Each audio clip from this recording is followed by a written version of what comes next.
المكتب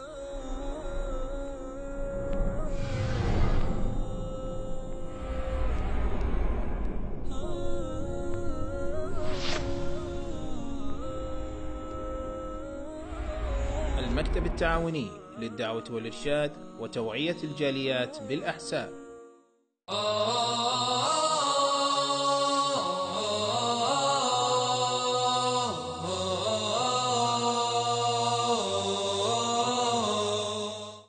السلام عليكم ورحمة الله وبركاته. الحمد لله والصلاة والسلام على رسول الله وعلى آله وأصحابه ومن والاه، أما بعد. أعوذ بالله من الشيطان الرجيم. بسم الله الرحمن الرحيم.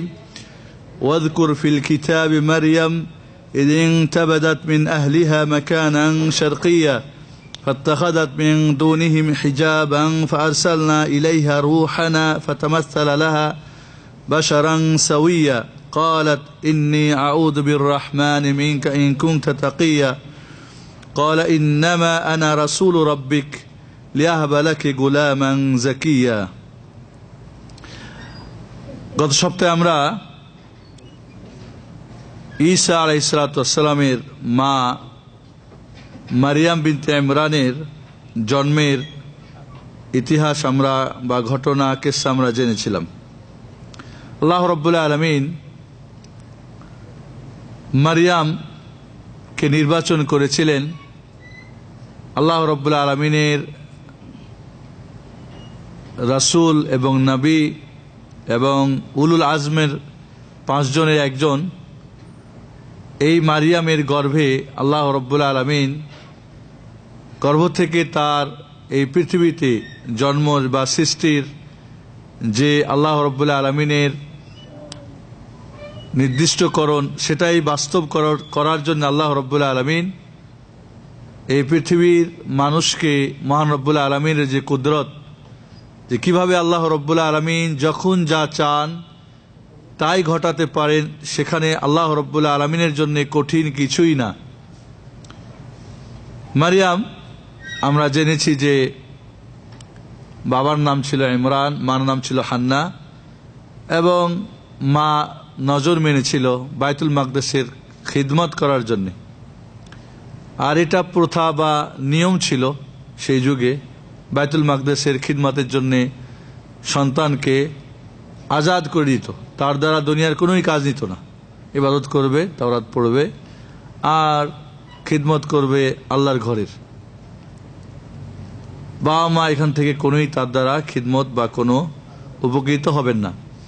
মারিয়াম বড় হলো এবং মসজিদের একটা তার ঘর বানিয়ে দেওয়া হলো। জাকারিয়া আলাইহিস সালামের তত্ত্বাবধানে তিনি সেখানেই বড় হলেন।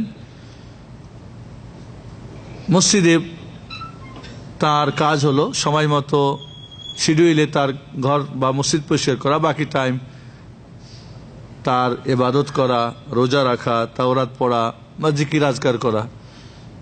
এবং ফেরেশতারা মারিয়ামকে জানিয়ে দিলেন যে মহান রব্বুল আলামিন আপনাকে বিশেষভাবে নির্বাচিত করেছেন, অতএব সেজদা করুন, রুকু করুন, আল্লাহর জন্য নিবেদিত হয়ে দাঁড়িয়ে দাঁড়িয়ে ইবাদত করুন।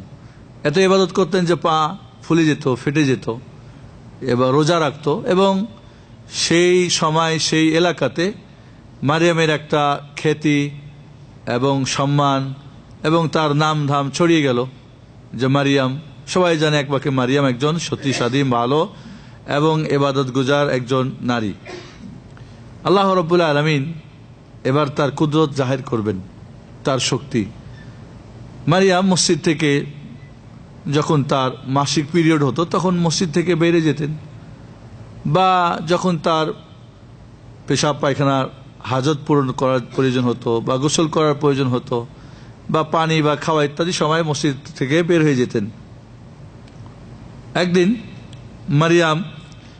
মারিয়ামের থেকে ঈসা আলাইহিস সালামের কিভাবে জন্ম হলো আর কিভাবে দুনিয়া আসলো এবং কিভাবে তাকে তোহমত দেওয়া হলো আর কিভাবে আল্লাহ রাব্বুল আলামিন তাকে পবিত্র করলেন, সেই ঘটনা সূরা মারিয়ামে আল্লাহ আমাদেরকে জানিয়েছে। ওয়াযকুর ফিল কিতাবি মারিয়াম, স্মরণ করুন কিতাবে মানে কোরআনে মারিয়ামের ঘটনা। মারিয়ামের ঘটনা আমাদেরকে আল্লাহ রাব্বুল আলামিন তার নবীকে এবং আমরা তার উম্মত পড়ার জন্য, জানার জন্য, উপলব্ধি করার জন্য, এখান থেকে শিক্ষা নেওয়ার জন্য আমাদেরকে নির্দেশ করছেন। ইদিন তাবাদাত মিন আহলিহা মাকানান শারকিয়া,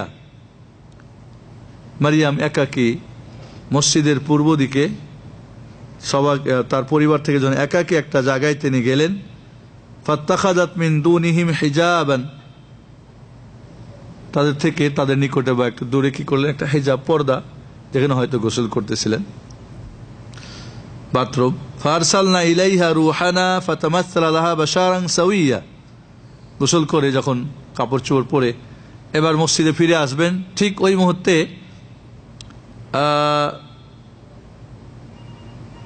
একজন মানুষ রূপে ফেরেশতা এসে হাজির, জিবরিল আমিন আলাইহিস সালাতু ওয়াস সালাম। তো মানুষ দেখে, যে একটা যুবক মানুষ দেখে মারিয়াম ভয় পেয়ে গেলেন। আর এটাই স্বাভাবিক যে সমস্ত নারী তাদের ইজ্জত আবরু এবং তার মান সম্মান রক্ষাকারী, তারা অবশ্যই কোনো অপরিচিত মানুষ দেখলে তার সঙ্গে ভ্যালভ্যাল করে কথা বলবে না, আর চেয়ে থাকবে না, আর চলবে না, বরং তাকে দেখে ভয় পাওয়ারই কথা এবং তার অনিষ্ট থেকে আল্লাহর কাছে পানাহ চাওয়ারই কথা। ক্বালাত ইন্নী আউযু বিররহমানি মিনকা ইন কুনতা তাকিয়া, মারিয়াম বললেন, দেখো আমি আপনার কাছ থেকে, আল্লাহ রহমান রাহিমের কাছে আমি কি আশ্রয় প্রার্থনা করছি, ইন কুনতা তাকিয়া, যদি তুমি সত্যিকারী মুত্তাকি হও। কারণ এই অবস্থায় আমি একজন মেয়ে মানুষ, তুমি একটা ছেলে মানুষ, তোমার থেকে আমি রেহাই দিতে পারে কে? মহান আল্লাহ। আশ্রয় প্রার্থনা একটা ইবাদত, কাজে আল্লাহ ছাড়া কাউরি কাছে আশ্রয় প্রার্থনা করা কোনো কাউরি বিপদ থেকে বাঁচার জন্যে শিরিক। মারিয়াম তাই করলেন এবং বললেন, তুমি সত্যিই যদি মুত্তাকি পরহেজগার হয়ে থাকো। তাহলে মারিয়ামের সঙ্গে কিন্তু সে কোনো কথা বলে নাই। ফেরেশতা একজন মানুষের আকৃতি ধরে এসেছেন, জিবরিল আমিন, কোনো কথা বলে নাই, কোনো ইশারা করে নাই, কোনো নাই, কিন্তু তার ভয়, ছেলে মানুষ, আমি একাকী, আমি একজন যুবতী নারী, এই মুহূর্তে সে যদি এমন কিছু করে যেটা আমার ইজ্জত আবরু বা আমার সম্মান বা আমার সতীত্বের কোনো সে কি করে, হানি করে, সেজন্য আগে ভাগেই আল্লাহর কাছে পানা চেয়ে তাকে শর্তে সে সত্যিই যদি মুত্তাকি হওয়ার পিছনে কারণ হতে পারে। কারণ ফেরেশতা যখন এসেছেন অবশ্যই একজন ভালো সৎ মানুষের হয়তো আকৃতি ধরে এসেছেন, সেটাই স্বাভাবিক। কারণ একটা সৎ মানুষকে দেখলেই বোঝা যায় তার চেহারার মধ্যে যে লোকটা ভালো না মন্দ। যারা দুষ্কৃতির মানুষ তাদের চলাফেরা, কথাবার্তা, তাদের মানে চালচলনেই ধরা যায় যে লোকটা দুষ্টু। তাহলে মারিয়াম রাদিয়াল্লাহু তাআলা আনহা যখন বললেন যে ইন কুনতা তাকিয়া, তুমি মুত্তাকি হয়ে থাকো, তোমার কাছ থেকে আমি আল্লাহর কাছে পানাহ চাচ্ছি তোমার কোনো অনিষ্ট খারাপি থেকে। এবার ফেরেশতা মুখ খুলছেন, কারণ মারিয়াম ভয় পেয়ে গেছেন এবং আল্লাহর কাছে পানাহ চাচ্ছেন। তাকে বলছে, তুমি মুত্তাকি মানুষ, আমার কোনো ক্ষতি করো না হয়তো ইত্যাদি। ক্বালা ইন্নামা আনা রাসূলু রাব্বিক, ভয় পাওয়ার কিছু নেই। ফেরেশতা বললেন, আমি আপনার প্রতিপালকের একজন দূত। রাসূল মানে এখানে দূত। কে বললেন? জিবরিল। কেন এসেছি? লিআহাবা লাকে গোলামান যাকিয়া, একটা পুত্র পবিত্র সন্তান, যুবক বা ছেলে সন্তান দান করার জন্য আমি এসেছি। মহান রব্বুল আলামিন জিবরিল আমিনকে একটা রূহ, ঈসা আলাইহিস সালাম রূহ দিয়ে পাঠিয়ে দিয়েছেন, যাও মারিয়াম গোসল করে বের হবে, পবিত্র হতে পারে, সেটা হয়তো তার মাসিক পিরিয়ডের পরে। সাধারণত মেয়েদের সন্তান কখন হয়? মাসিক পিরিয়ডের পরে। তো জিবরিল আমিন আলাইহিস সালামকে আল্লাহ রাব্বুল আলামিন রূহ দিয়ে, আত্মা দিয়ে পাঠিয়ে দিলেন মারিয়ামের কাছে। এসে বললেন যে আল্লাহ রাব্বুল আলামিনের নির্দেশে আমি এসেছি আপনার একটা পুত্র পবিত্র সন্তান দান করার জন্য, ছেলে সন্তান। ক্বালাত আন্না ইয়াকুনু লি গোলাম, মারিয়াম আশ্চর্য হয়ে গেলেন। অবশ্যই কথা মারিয়ামকে আগেই ফেরেশতারা জানিয়েছে, সূরা আল ইমরানে যেটা। যে আল্লাহ রব্বুল আলামিন একটা আপনাকে সন্তান দিবে। এটা কিভাবে সম্ভব? আমি তো বিবাহ করি নাই, আর আমার বিবাহ করাও নিষেধ, কারণ যারা বাইতুল মাকদেসের খিদমত করে তারা বিবাহ শাদী করে না, খিদমত নিয়ে ব্যস্ত। এটা তাদের ধর্মে জায়েজ ছিল। তাহলে আমি বিবাহ করি নাই, আমার কোনো স্বামীও নাই, আর বিবাহ করার মতো কোনো সুযোগও নাই, তা আমার সন্তান হবে কিভাবে? ফেরেশতারা বলেছিলেন এটা আল্লাহর নির্দেশ, আল্লাহ যা করতে চান তার জন্য সহজ। তো মারিয়াম তখন থেকেই জানেন যে তার একটা পূর্বাভাস দেওয়া রয়েছে তাকে, যে তার এই ধরনের একটা সন্তান আসবে, এবং আল্লাহ এটা একটা নিদর্শন, এবং মানুষ জাতির জন্য আল্লাহর পক্ষ থেকে একটি দয়া, রাহমাত। একজন রাসূল রাহমাত, একজন জ্ঞানী মানুষ রাহমাত, একজন শিক্ষিত মানুষ জাতির জন্য রাহমাত, দয়া। কোন সন্দেহ নেই, বিশেষ করে যারা মানুষকে আল্লাহর বান্দা বানানোর জন্য দাওয়াত করে, শিরিক মুক্ত সমাজ প্রতিষ্ঠিত করে, মানুষকে তাওহীদ শিক্ষা দেয়, এর চাইতে বড় দয়া আর রাহমাত কিছুই হতে পারে না। একজন মানুষের জন্য কেউ যদি তাওহীদের দাওয়াত নিয়ে যায়, তাহলে এর জন্য সবচেয়ে বড় যেন নিয়ামত আল্লাহর পক্ষ থেকে এবং রাহমাত, এবং সবচেয়ে বড় যেন আপনাকে সবচেয়ে বড় দান যেন সে করলো।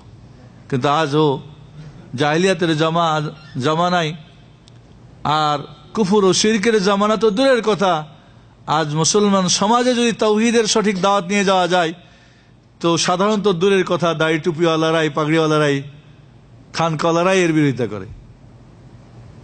তাহলে মারিয়াম রাদিয়াল্লাহু তাআলা আনহা ওয়ারদান পূর্বেই তার এই ব্যাপারে ফেরেশতা তাকে জানিয়েছিলেন, যেটা সূরা আল ইমরানে গিয়েছে। قالت أنى يكون لي غلام ولم يمسسني بشر ولم أك بغيا।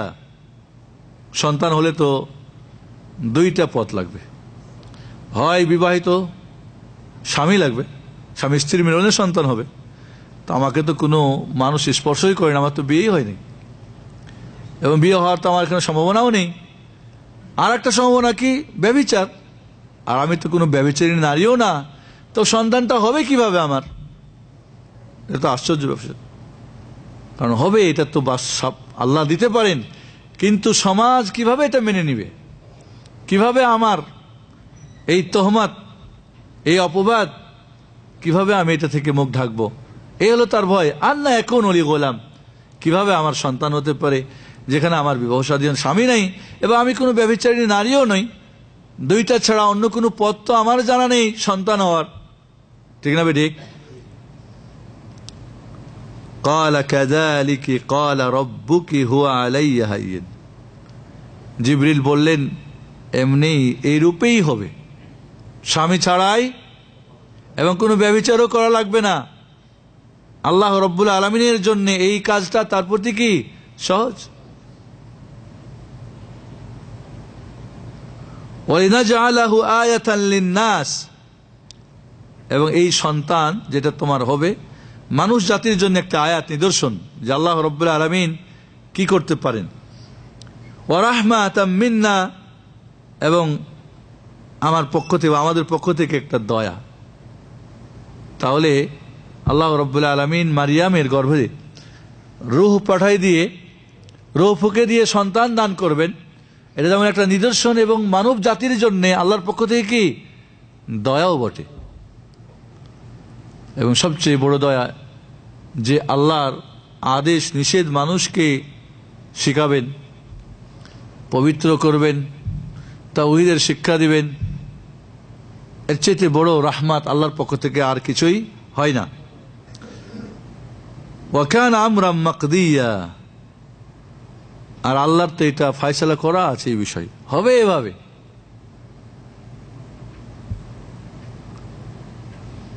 অন্য জায়গায় আছে যে জিবরিল আমিন এবার ফুঁকে দিলেন মারিয়ামের এখানে, জেব বলা মানে এই যেখানে বোতাম লাগা থাকে, এখানে ফুঁকে দিলেন। সেই রূহটা মারিয়ামের লজ্জাস্থান দিয়ে তার গর্ভে পৌঁছে গেল। মহান রব্বুল আলামিনের জন্যে সবই সহজ, ফাহামালাতহু, ব্যাস মারিয়ামের পেটে সন্তান এসে গেল। একদিন, 2 দিন, 3 দিন, 4 দিন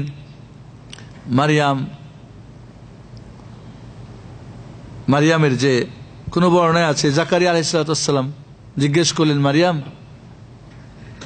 বা তার মামাতো ভাই ইউসুফ বিন ইয়াকুব আন-নাজ্জার, সেও বাইতুল মাকদেসের খিদমত করত। কারণ একটা মেয়ে মানুষের পেটে বাচ্চা আসলে স্বাভাবিক, তাতে বোঝা যায়। এখন কে বলেছে এই বাচ্চাটা, এখন তার মামাতো ভাই ইউসুফ বিন ইয়াকুব আন-নাজ্জার জিজ্ঞেস করল, মারিয়াম, আচ্ছা কোনো বীজ ছাড়া কি গাছ হয়? হতে পারে, প্রথম গাছটা কোত্থেকে হয়েছে দুনিয়াতে? বললো, মারিয়াম, পানি ছাড়া কি কোনো গাছ জন্ম নিতে পারে? বলে, নিতে পারে। প্রথম গাছটা কিভাবে জন্ম হয়েছে? প্রথমে তো পানি দেওয়া হয়নি। পানির মধ্যেই গাছ হয়, মাটির মধ্যে গাছ হয়, তারপরে পানি হয়। বলো, মারিয়াম, স্বামী ছাড়া কি কারোর সন্তান হতে পারে? তাও তো হতে পারে। আদম কিভাবে হয়েছে? বাবাও নাই, মাও নাই। হাওয়া কিভাবে হয়েছে? হাওয়া পুরুষ মানুষ থেকে, তার মা নাই। তাহলে আল্লাহ রাব্বুল আলামিন কোন পুরুষ ছাড়া শুধু একজন স্ত্রী, মহিলা মানুষ থেকে আল্লাহ রাব্বুল আলামিন সন্তান দান করতে পারে। মামাতো ভাই ইউসুফ বলল, আচ্ছা বলো ব্যাপারটা কি, তোমার তো কেমন ভাব মনে হচ্ছে আমাকে। আল্লাহ রাব্বুল এই ঘটনা। অন্য বর্ণনায় আছে জাকারিয়া আলাইহিস সালাম অনুরূপ জিজ্ঞেস করেছিলেন, মারিয়াম, পানি ছাড়া কি গাছ হয়? বীজ ছাড়া কি কোনো ফসল হয়? একই ধরনের প্রশ্ন এবং একই ধরনের উত্তর জাকারিয়া সালাম এবং তার মামাতো ভাইকে তিনি দান করেন।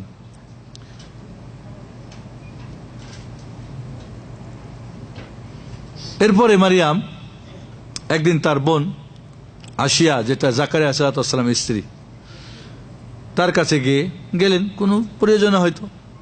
তো বলেন, মারিয়াম, জানো আমার পেটে সন্তান? তুমি কি জানো আমার পেটেও সন্তান? বলে, এটা কিভাবে মারিয়াম? এই ঘটনা। কারণ তারা নবী ফ্যামিলির নারী, তারা বিশ্বাস করবে এবং তারা জানে সে পুত পবিত্র এবং কোনোভাবেই এটা অন্যায়ভাবে হওয়া সম্ভব নয়। অর্থাৎ ইয়াহিয়া আলাইহিস সালাম আর ঈসা আলাইহিস সালাম একই সময়, মানে 2 বোনের গর্ভে 2 সন্তান। তার বড় বোন বলল বা বললেন, মারিয়াম, জানো আমি স্বপ্নে দেখি আমার পেটের সন্তানটা তোমার পেটের সন্তানটাকে সেজদা করতেছে।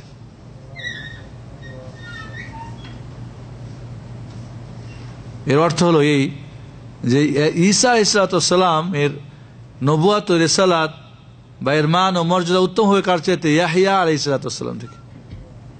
সেজদা মানে সম্মান করা, এখানে অর্থ এই না মাটি সেজদা করা। যেরকম আদম আলাইহিস সালামকে আল্লাহ রাব্বুল আলামিন ফেরেশতাদেরকে সেজদা করতে বলছিলেন, এর মানে মাথা নিচু করে সম্মান করা, যেটা আমাদের শরীয়তে কি শিরিক, যেটা আমাদের আজ করে। পীর সাহেবদের কাছে গিয়ে মাথা নিচু করে, অনেক সময় সালাম দেওয়ার জন্য মাথা নিচু করে, শিরিক, এগুলি জায়েজ নেই। অনেকে আজ সালাম দেওয়ার সময় মাথা নিচু করে, এভাবে জায়েজ নেই। এবং মারিয়াম রাদিয়াল্লাহু তাআলা আনহা থেকে বর্ণনা আছে যে যখন তিনি একাকী থাকতেন তখন তার এই সন্তান কথা বলতেন মার সাথে পেট থেকে, আর যখন মানুষের সামনে হতো তখন পেটের মধ্যে তাসবিহ পাঠ করত, সুবহানাল্লাহ, আলহামদুলিল্লাহ। তাহলে মহান রব্বুল আলামিন তার দ্বারা সবই সম্ভব। এবার ফাহামালাতু ফান্তাবাদাত বিহি মাকানান কাসিয়া, ছড়িয়ে গেল এই কথা যে মারিয়ামের পেটে বাচ্চা। ইহুদিরা এক একজন এক একটা বলতে লাগলো, সমাজের মানুষ। কেউ তো ইউসুফ বিন নাজ্জারকে তহমত দিল যে এই বুঝি এই কাজ ঘটিয়েছে। জাকারিয়া আলাইহিস সালামকে। এখন কথাটা আলোচিত হচ্ছে এখনো ওই ধরনের ওপেন হয় নাই।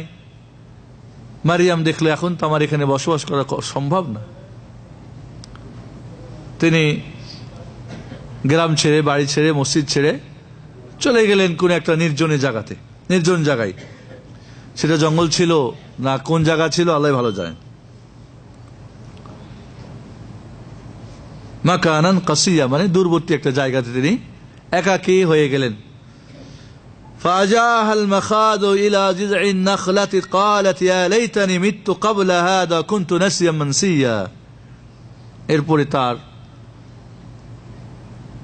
ডেলিভারি ব্যথা যেটা পেন করা শুরু হলো, তখন তিনি একটা খেজুরের গাছের পাশে গিয়ে আশ্রয় নিলেন এবং বললেন قالت يا ليتني مت قبل هذا।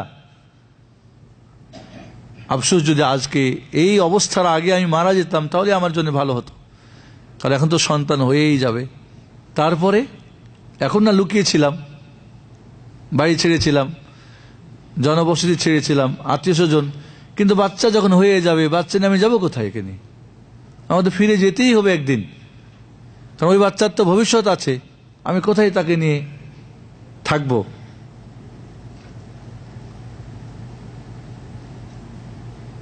কুনতু নাসিয়াম মানসিয়া, অথবা আমার জন্মই না হতো, এই ভালো ছিল। জন্ম হয়ে আমার এই এক মহা বিপদ, বড় এক তহমতের সম্মুখীন হতে হবে, আর জন্ম যদি না হতো তাই ভালো ছিল। মারিয়ামের পেটে বাচ্চা কতদিন ছিল এই ব্যাপারে আল্লাহ রাব্বুল আলামিন কোরআনে কিছু বলে নাই, রাসূলুল্লাহ সাল্লাল্লাহু আলাইহি ওয়াসাল্লাম থেকেও আমরা কিছু জানি না।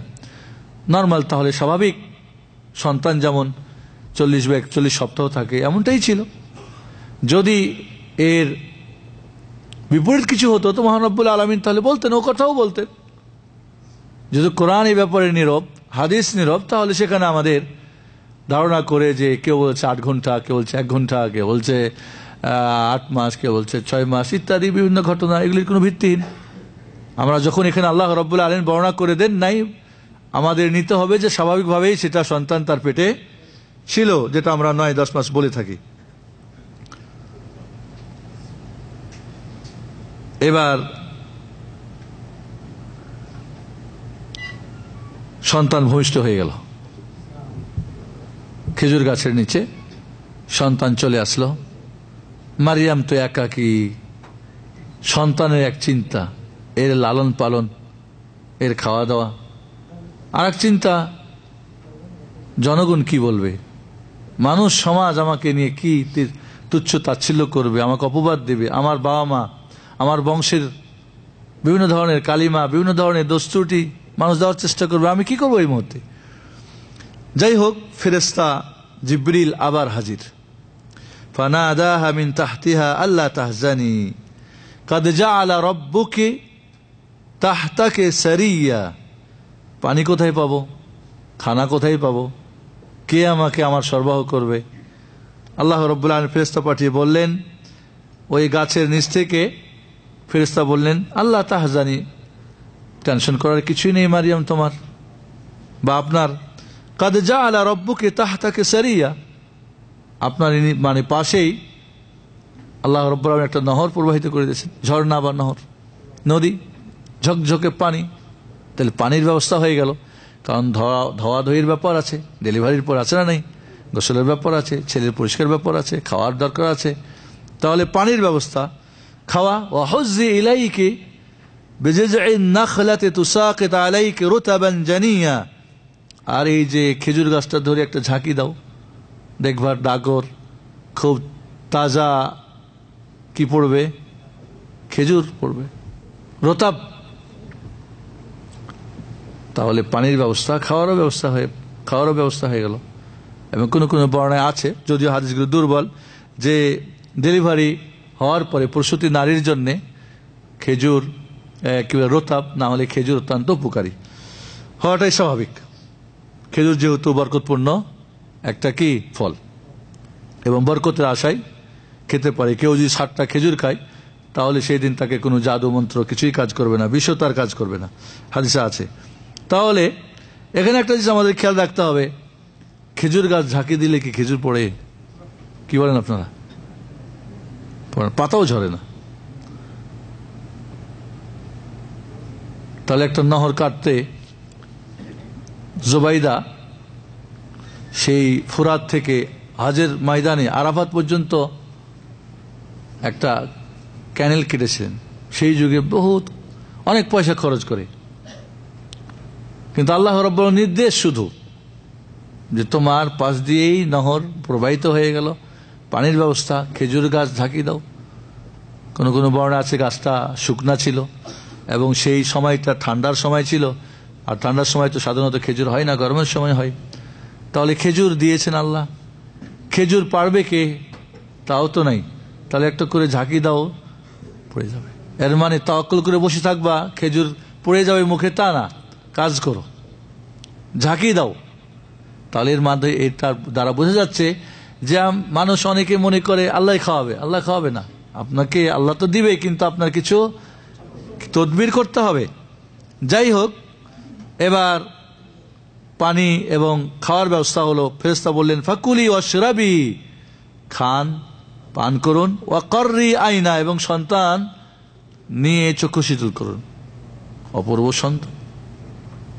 আল্লাহ রাব্বুল আলামিন এই পৃথিবীতে যত নবী রসুল পাঠিয়েছেন সবাই সুন্দর ছিলেন। যে যুগে যে নবী রসুল এসেছেন সেই যুগে সর্বশ্রেষ্ঠ সুন্দর ছিলেন সব নবীরা। এবার তো খাওয়ার ব্যবস্থা হলো, চোখ শীতলের ব্যবস্থা হলো, পানির ব্যবস্থা হলো, কিন্তু আপদ বিপদ মানুষের মুখ বন্ধ হবে কি দিয়ে? এটা তো বড় টেনশন। আল্লাহ রাব্বুল আলামিন তো সবই করতে পারেন, তার তো তাওয়াক্কুল, ভরসা। এবার ফেরেশতা বলে দিচ্ছেন তার ভয় দূর করার জন্য, ফাইম্মা তারা ইন্না মিনাল বাশারি আহাদা, যদি কোনো মানুষজন দেখতে পান, কেউ জিজ্ঞেস করেই ফেলে, এই মারিয়াম কোথা থেকে এই সন্তান তোমার আসলো? ফাইম্মা তারা ইন্না মিনাল বাশারি আহাদান ফাকুলি ইন্নী নাদাতু লিররহমানি সাওমা ফালান উকাল্লিমাল ইয়াওমা ইনসিয়া। ফেরেশতা শিখিয়ে দিলেন, যদি কোনো মানুষজন দেখেন, কেউ যদি জিজ্ঞেস করে কোত্থেকে এই সন্তান আসলো, তো বলবেন যে আমি আল্লাহর জন্য রোজা রেখেছি। এবং সেই যুগে রোজা রাখলে খাওয়া যেমন বন্ধ, কথাও বন্ধ। তাদের যুগে রোজা ছিল, খাওয়া যাবে না, কথা বলা যাবে না। আমাদের যুগে কিন্তু রোজা রেখে কথা বলা বন্ধ করা নিষেধ। কেউ যদি রোজা রেখে কথা না বলে, এরকম অনেকে ভাব দেখায়, কথা বলতে চাই না, টেনশন করে, রাগ দেখায়, মানে একটু ভাব না। রোজা রেখে কথা বলতে হবে, নিষেধ না, নিষেধ কথা না বলা। আর তাদের কথা বলা ছিল নিষেধ। তাহলে কেউ যদি মানুষজন জিজ্ঞেস করে, বলবেন যে আমি রোজা রেখেছি আল্লাহর জন্যে, ফালান উকাল্লিমাল ইয়াওমা ইনসিয়া, আজকে আমি কথা বলবো না। 40 দিন পার হয়ে গেল, প্রসূতির সময় শেষ, পবিত্র হয়ে বাচ্চা নিয়ে এবার গ্রামের দিকে যাচ্ছেন। ফাআতাত বিহি কওমাহা তাহমিলু, মারিয়াম বাচ্চারে কোলে নিয়ে, কাঁধে নিয়ে, যে করে হোক তার কোলে নিয়ে এবার বাড়িতে হাজির। ব্যাস, মারিয়াম তো ছিল না এতদিন।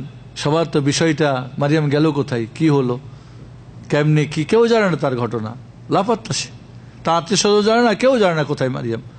এখন ব্যাপারটা তো কেন মারিয়াম হারিয়ে গেছে সেটাও তো সবার জানা হয়ে গেছে। এখন সবাই তো ওই নিয়ে, মানে কখন যে মারিয়াম আসবে কোথা থেকে, বা মারিয়ামকে পাওয়া যাবে, এই হলো তাদের বিশেষ করে দুষ্কৃতী লোকদের কাজ। ক্বালু ইয়া মারিয়ামু লাকাদ জি'তি শাইআন ফারিয়া, আরে মারিয়াম তুমি তো এক আশ্চর্য, এক জঘন্য কাজ করে বসেছো তুমি। হ্যাঁ, এই সন্তান কোত্থেকে হলো তোমার? সবাই আশ্চর্য, কেউ আশ্চর্য হয়ে, কেউ তোহমত দিয়ে, যে যেভাবে মানুষ যারা হয়তো বিশ্বাস করে যেটা নবী ফ্যামিলির মেয়ে, সেই ভালো, কি বলে, জানাশোনা, ইবাদত গুজারি, এটা তো হতেই পারে না। আর কেউ হয়তো বিহুদিরা কুফরি করে, শিরিক করে, যে এটা না, এটা আবার কেমন কথা, কি হলো। ইয়া উখতা হারুন মা কান আবু ইয়া উখতা হারুন, এই হারুনের বোন, কারণ তার এক ভাই ছিল, তার নাম ছিল হারুন। মা কান আবুকি মুরাআ সাউইন ওয়া মা কানাত উম্মুকি বাগিয়া, হারুনের বোন হারুন অত্যন্ত ইবাদত গুজারি ছিলেন, তার ভাইও অত্যন্ত পরেজগার দিনদার, বাবাও পরেজগার দিনদার। তোমার বাবা তো কোনো খারাপ মানুষ ছিল না, ওমা খানাত উম্মুকে বাগিয়া, আর তোমার মাও তো কোনো ব্যভিচারী নারী ছিল না। ব্যভিচারীর মেয়ে হয়তো ব্যভিচারী হয়, দুষ্কৃতির বাবার মেয়েরা হয়তো খারাপ হতে পারে। আরে ভাই খারাপ হলে আরে ভাই চোর ওই জন্য বোন চোর বলে না? তো সবাই তো ভালো, তোমার ভাইটা ভালো, তোমার বাবা ভালো, তোমার মা ভালো, তুমি আশ্চর্য সন্তান কোথা থেকে নিয়ে আসলা? তুমি মসজিদের খিদমত করতে, কোথা থেকে আসলো এটা? কেউ তো ইউসুফ বিন ইয়াকুব নাজ্জারকে তোহমত দিল। কোন কোন বর্ণনা আছে জাকারিয়া আলাইহিস সালামকে তারা বলল এই করেছে এই ঘটনা, কারণ তার হাতেই তো চাবি ছিল, সেই তো ঘরে যাওয়া একমাত্র তার অধিকার, আর কেউ যেত না। এবং কোন কোন বর্ণনা এমন আছে জাকারিয়া আলাইহিস সালাম তখন লোকজন ছেড়ে ভেগে যাচ্ছিলেন দৌড় দিয়ে, এরপরে লোকজন তার পিছনে যখন ধাওয়া করলো, একটা গাছ 2 খণ্ড হয়ে গেল। জাকারিয়া আলাইহিস সালাম ওই গাছের মধ্যে ঢুকে পড়লেন। ইবলিস শয়তান তার কাপড় ধরে টেনে ধরলো একটু, গাছ তো তাকে ঢেকে নিল, কিন্তু কাপড়ের কিছু অংশ বাইরে থেকে গেল। তারা জানতে পারলো যে জাকারিয়া এই গাছের মধ্যেই ঢুকে পড়েছে। করাত দিয়ে তারা গাছকে এবং জাকারিয়াকে দ্বিখণ্ডি করে দিল। হত্যার আরো অন্য ঘটনাও কেউ বলেছে, কিন্তু এই ঘটনাও কোন কোন বর্ণনায় এসে এই কারণেই তাকে তারা হত্যা করেছিল। এবার মারিয়াম তো রোজা রাখে, বলছে আমি রোজাদার, কথা বলবো না। এখন কি করবে? ফাশারাত ইলাইহি, এখন তো আর কোনো উপায় নেই, সবাই বিভিন্ন জন বিভিন্ন কথা। এরকম হয় কিন্তু যখন কোনো একটা বিপদ হয়, মানুষের ধরনের কোনো ঘটনা ঘটে যায়, অনিচ্ছাকৃত বা যা কিছু, এক একজন এক এক ধরনের তোহমত দেওয়া শুরু করে। আর বিশেষ করে যারা ফাসেক ফাজের মুনাফিক, যারা দিনদার পরেজগার লোকদেরকে খারাপ জানে, এদের ব্যাপারে বিভিন্ন তোহমত এবং রটনা রটাতে চায়, এই ধরনের লোকগুলি এখানে একেবারে খুব জমে বসলো। এবার বেউপায়, কোনো উপায় না দেখে মারিয়াম এবার কি করলেন? ফাশারাত ইলাইহি, বললেন কোথা থেকে আসছে বাচ্চাটা, আমি কোথা থেকে আনছি আমারে জিজ্ঞেস করতেছ, কেমনে হলো, কি হলো না হলো? বাচ্চারে ইশারা করে দিলেন, ওরে জিজ্ঞেস করো, আমার এই কথা এত কিছু জিজ্ঞেস না করে বাচ্চারে জিজ্ঞেস করো। ক্বালু কাইফা নুকাল্লিমু মান কানা ফিল মাহদি সাবিয়্যা, মারিয়াম তুমি তো আমাদেরকে ঠাট্টা করতেছো, তুমি এক তো উল্টাপাল্টা কাজ করে যারো সন্তান নিয়ে আসছো বা জেনা করছো, ভাবছো যার যার কথা বলার, আবার ছোট বাচ্চারে কথা বলতে বলছো যে এখনো কোলের মধ্যে ছোট বাচ্চা। আরে যুক্তির কথা বলো, যা জিজ্ঞেস করি তার উত্তর দাও। বাচ্চা পাইলা কোথায়? না পেয়ে বলছো বাচ্চারই কথা বলতে বলো। ও কি বলবে? ও তো আমাদের প্রশ্ন বুঝবে না, ও তো কথা বলতে পারে না, কিভাবে নড়ে না, এখন তো ছোট বাচ্চা, কিভাবে কথা বলবে? তোমার এই সমস্যার কথা ও কেমনে জানবে? সন্তানের কি এখানে দোষ? কোনো দোষ আছে নাকি? এবার আল্লাহ রাব্বুল আলামিন কি করলেন? ঈসা আলাইহিস সালামের মুখ খুলে দিলেন। এই পৃথিবীতে আল্লাহ রাব্বুল আলামিন ছোট বাচ্চাদের কথা বলেছেন 4 জন, তার মধ্যে একজন হচ্ছেন ঈসা আলাইহিস সালাম। قال إني عبد الله آتاني الكتاب وجعلني نبيا, প্রথম বলেন ইন্নী আব্দুল্লাহ, আমি আল্লাহর বান্দা। আর এটাই হচ্ছে মানুষ জাতির সবচেয়ে বড় গৌরবের পরিচয়, যে আমি আল্লাহর বান্দা। আমি শয়তানের বান্দা না, নবী রাসূলের বান্দা না, কোন পীর মুর্শিদ বাবা মার বান্দা না, টাকা পয়সা ধন দৌলতের বান্দা না। বান্দা কার? আল্লাহর। আর এই জন্য প্রতিটি নবীর রসুলের সাক্ষী দেওয়া এই দুইটাই কথা থাকতো, আব্দুল্লাহ রসুল। আগে আব, তারপরে রাসূল। আজকে রাসূলকে যারা আল্লাহর উবুদিয়ত থেকে নূরের আর অমুক তমুক জীবিত হায়াতুন নবী গায়েব আল্লাহর আসন বা আল্লাহর উপরে উঠাই দিচ্ছে সমান, এরা আব্দুল্লাহ কি মানে? বরং এমনও আছে যে নিজের অহংকার করে, গর্ব করে, যে কি বলে, আমি আব্দুল নবী, আমি নবীর বান্দা। নাউজুবিল্লাহ। কারণ ওরা মনে করে নবী, আল্লাহ আর ও সব সমান, একজনের হলি হলো। নবীর বান্দা মানে আল্লাহর বান্দা, আল্লাহর বান্দা নবীর বান্দা, সব সমান। এই যে ফানা ফিল্লার আর ফানা ফিল শেখ আর ফানা ফিল রসুল আর পীরের ফানা হয়ে যেতে হবে, একাকার হয়ে যেতে হবে, এই যে শিরকে আকীদা, এই আকীদা তো ইবলিস শয়তানেরও না। ইবলিস শয়তানও কিন্তু আল্লাহকেই আল্লাহ মানে, আর কাউকে মানে না। মানুষকে শিরিক করায়, ও কিন্তু শিরিক করে না। মানুষকে কুফরি করায়, ও কিন্তু একবারই করছে আল্লাহর কি নির্দেশ অস্বীকার করে।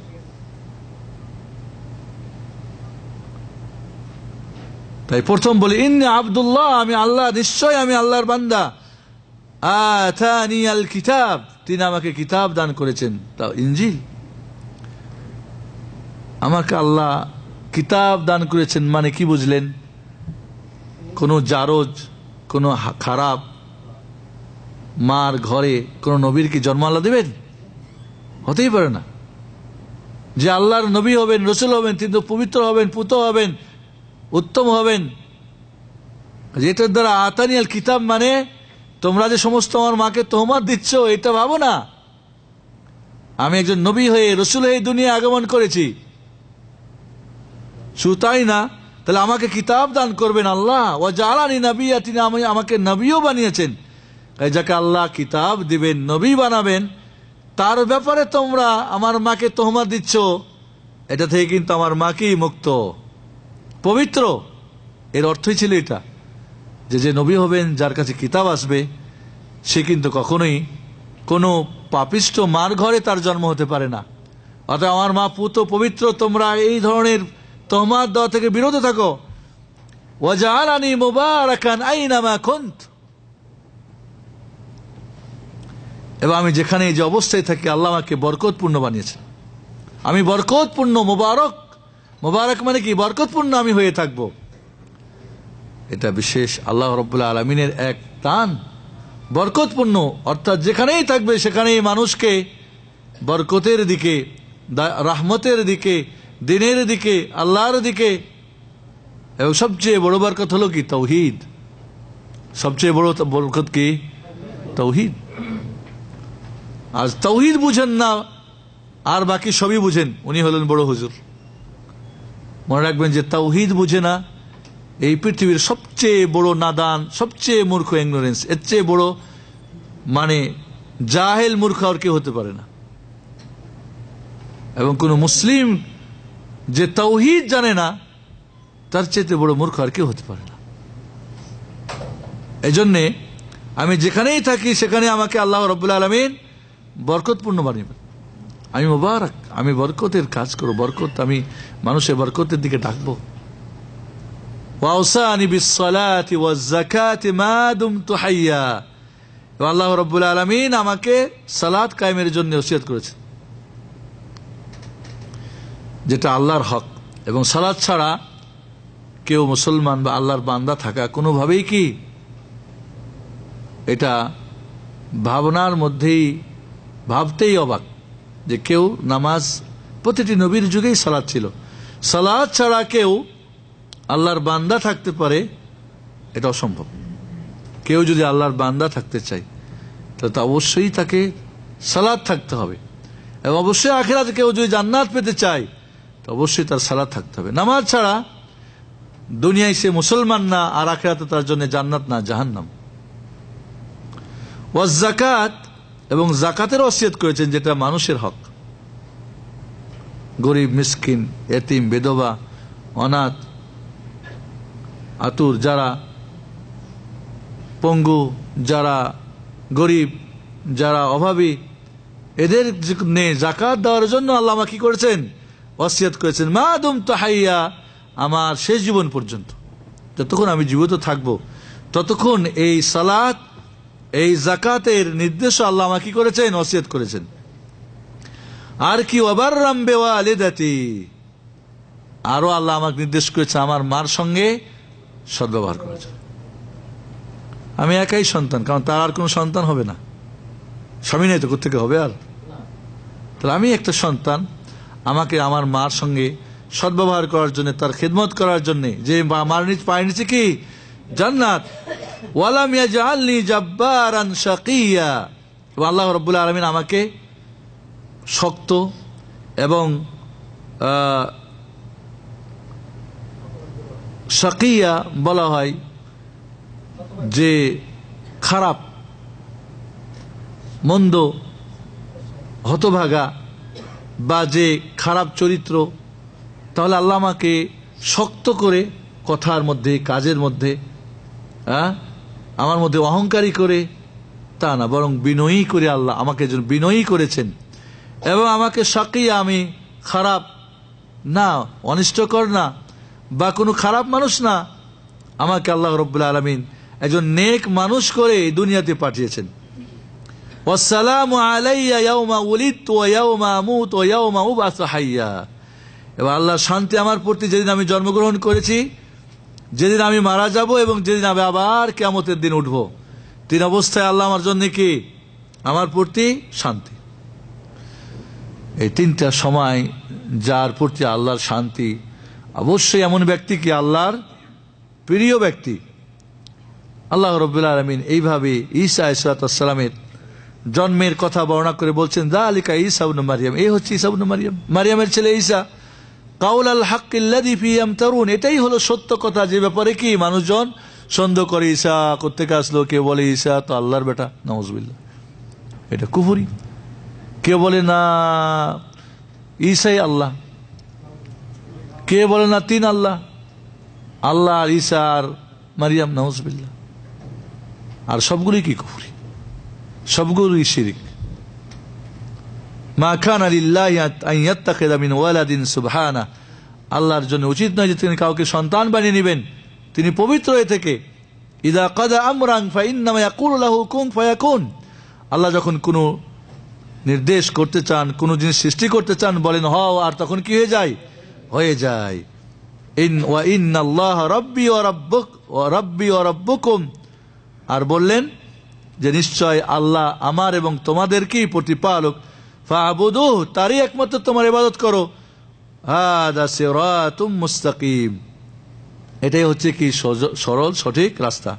ফাখতালাফাল আহজাবু মিন বাইনিহিম, ইহুদিদের খ্রিস্টানদের তাদের মধ্যে মতনৈক্য হয়ে গেল। কেউ বলে যে না, এটা বুঝি ইউসুফ বিন ইয়াকুবের কাণ্ড হয়েছে, অথবা কেউ বলে জাকারিয়া, কেউ বলে না এটা আল্লাহর বেটা, আল্লাহ পাঠাইছে, কেউ বলে না এটাই আল্লাহ অবতর হয়েছে, আল্লাহর মধ্যে মিশে গেছে। যারা বলে আল্লাহ সর্বত্র বিরাজমান, তাদের আকীদা কেন এটা বলে? এরা মনে করে সবকিছুর মধ্যে আল্লাহ আছে, সবকিছুর মধ্যে, যেটা কি বলে হিন্দুদের আকীদা, খ্রিস্টানদের আকীদা। ফাওয়াইলুল লিল্লাযীনা কাফারু মিন মাশহাদি ইয়াউমিন আযীম, তাদের জন্য ওয়াইল, ধ্বংস, যারা কাফের সেই কিয়ামতের দিন উপস্থিত হওয়াকে যারা অবিশ্বাস করে। যাই হোক, এভাবে আল্লাহ রাব্বুল আলামিন ঈসা আলাইহিস সালামের জন্মের কাহিনী, এবং কিভাবে আল্লাহ রাব্বুল আলামিন ফেরেশতা পাঠিয়ে রূহ দিয়ে তার গর্ভে, মারিয়ামের গর্ভে সন্তান এবং এই দুনিয়া আসলো, এবং কিভাবে আল্লাহ রাব্বুল আলামিন ছোট বাচ্চার মুখ খুলে দিলেন, এবং সে তার মার পবিত্রতার কথা এবং তার নবুয়ত ও রিসালাতের কথা এবং আল্লাহর যে তিনি বান্দা, এই কথা মানুষকে জানিয়ে দিলেন। আর এর মাধ্যমে আজকে আমরা শেষ করতে চাই যে ঈসা আলাইহিস সালামের জন্ম কাহিনী এইভাবেই। আর এই জন্য আল্লাহ নবী আলাইহিস সালাম বলছেন, যেটা বুখারী মুসলিমের হাদিস, উবাদাহ ইবনে সামিতের হাদিস, যে ব্যক্তি সাক্ষ্য দিবে যে আল্লাহ ছাড়া কোনো মাবুদ নেই, তিনি একক, এবং সাক্ষী দিবে ঈসা আল্লাহর বান্দা এবং রাসূল, এবং আল্লাহর একটা নির্দেশ যেটা মারিয়ামের কাছে আল্লাহ পাঠিয়েছিলেন, রূহ আল্লাহর, এবং জান্নাত সত্য, জাহান্নাম সত্য। যারা এবার বিশ্বাস করবে, আল্লাহ রাব্বুল আলামিন সে যে আমল করুক না কেন তাকে জান্নাতে প্রবেশ করাবেন। কোনো কোনো বর্ণনা আছে 8টি দরজার যে কোনো দরজা দিয়ে সে প্রবেশ করতে পারবে। তাহলে কথা হচ্ছে, এজন্যে যারা খ্রিস্টান যখন ইসলাম গ্রহণ করে তাদেরকে আশহাদু আল্লা ইলাহা ইল্লাল্লাহ ওয়া আশহাদু আন্না মুহাম্মাদ রাসূলুল্লাহর সঙ্গে পড়াতে হবে, ওয়া আশহাদু আন্না ঈসা রূহুল্লাহ ওয়া কালিমাতুহু আলকাহা ইলা মারইয়াম ওয়া রূহুম মিন। ঈসার ব্যাপারেও তাকে কি করতে হবে? সাক্ষ্য দেওয়াতে হবে। তাহলে আমরা এখান থেকে জানতে পারলাম যে আল্লাহ রাব্বুল আলামিন যেটা করতে চান তার জন্য তা সহজ। আমাদের জীবনে অনেক কিছুই কঠিন ভাবি না? আল্লাহর কাছে কি একবার চেয়েছেন চাওয়ার মতো? বলেছেন? একবার কি আপনার আকীদা বিশ্বাসে এসেছে যে আল্লাহর কাছে তো কিছুই কঠিন না? আল্লাহর কাছে কিছুই কঠিন না। তো আল্লাহর কাছে আমরা চাইতে পারি না কেন? আপনি নিজের দিকে দেখছেন কেন? কারণ এই পৃথিবীতে যা কিছু হয় কে করে? তাহলে আমাদের এইভাবে আমাদের অনেক আপদ বিপদ আসবে, অনেক তহমত আসবে, বিভিন্ন ধরনের হয়তো আপনার অপবাদ আসবে। সত্যিই যদি আপনি পবিত্র হন, কে আপনাকে পাক করবে? পবিত্র করবেন আল্লাহ। পবিত্র আপনাকে তিনি করবেন, তিনি আপনার পবিত্রতার ব্যবস্থা করবেন। কিন্তু নিজেই যদি অপবিত্র হয়ে যায়, তারপরে মিথ্যা বলে, তো তার মিথ্যা কিন্তু বেশি দিন ঢেকে থাকবে না, একদিন প্রকাশ হবেই। এবং সবচেয়ে বড় কথা যে ঈসা আলাইহিস সালাম এইভাবে কোলের মধ্যে কথা বলে, এই যে তার মুজিজা, এটা মুজিজা না? তারপরও যারা বেঈমান, যারা কাফের, যারা মুনাফিক, তারা কিন্তু সেই কথার দিকে কান্না করে তাদের স্বার্থ হাসিলের জন্য অপবাদ এবং মিথ্যা নিয়ে তারা কি থাকে? ছুটতে থাকে। আজ এই সমাজে দেখবেন কিছু পবিত্র মানুষকে, সতী নারীকে অপবাদ দেওয়ার জন্য অনেক মানুষ ওত পেতে থাকে এবং অনেক ঘটনা ঘটিয়ে বা বিভিন্ন ধরনের অজুহাত করে বা নাটকীয় করে বিভিন্ন ধরনের ঘটনা ঘটিয়ে থাকে। এই জন্য আমাদের ইসলামে কোনো নারীকে বা কোনো পুরুষকে কেউ যদি ব্যভিচারের অপবাদ দেয় এবং তার সাক্ষী প্রমাণ 4 জন হাজির করতে না পারে যে হাতে নাতে দেখেছে, তাহলে তাকে 80 বেত্রাঘাত করতে হবে, সে নারী হোক বা পুরুষ হোক। আর স্বামী যদি স্ত্রীকে করে, তাহলে লিয়ান করতে হবে, কসম খেতে হবে। তা যদি রাজি না হয় স্বামী, তাহলে স্বামীরও ঘাড়ে কি, তারও শরীরের গায়ের মধ্যে কি করতে হবে? 80 বেত্রাঘাত করতে হবে। আজকাল এই অপবাদগুলি খুব যেন সহজ হয়ে গেছে, বিশেষ করে যারা বাইরে থাকে, যাদের হয়তো গার্জিয়ান খুব শক্ত না, অনেক সময় হয়তো বিভিন্ন বিষয় কেন্দ্র করে লেনদেন নিয়ে নিজেরই লোকজনরাই অনেক সময় ধরনের একটা কিছু দিয়ে বলে, তোর বউ তো চলে গেছে, অমুক হয়েছে, তুমুক হয়েছে, এই হয়েছে, সেই হয়েছে, অমুক যাতায়াত করে। এই ধরনের বিভিন্ন ধরনের অপবাদ দিয়ে অনেকের জীবন নষ্ট করার অপচেষ্টা করে অনেক মানুষ। আল্লাহ রাব্বুল আলামিন যেন এই দুষ্কৃতি থেকে আমাদের সমাজকে, মুসলিমকে, নারী পুরুষকে আল্লাহ হেফাজত করেন, আমিন। এবং সবচেয়ে বড় যেটা, আমরা যেখানেই থাকি আমরা বান্দা আল্লাহর, যেখানেই থাকি যেন আমরা বরকতপূর্ণ থাকি, আমরা যেন অনিষ্টকর না হয়, কল্যাণ করার জন্যে, কল্যাণ প্রতিষ্ঠার জন্য যেন আমরা কাজ করে যাই। আল্লাহ রাব্বুল আলামিন আমাদেরকে তৌফিক দান করুন, আমিন। আকুলু কাওলি হাদা আস্তাগফিরুল্লাহ লি ওয়া লাকুম ওয়া লিসাইল মুসলিমিন আস্তাগফিরু সাবিনা মুহাম্মদ ওয়া আলা আলিহি ওয়া সাহবিহি আজমাইন। আসসালামু আলাইকুম ওয়া রাহমাতুল্লাহি ওয়া বারাকাতুহু।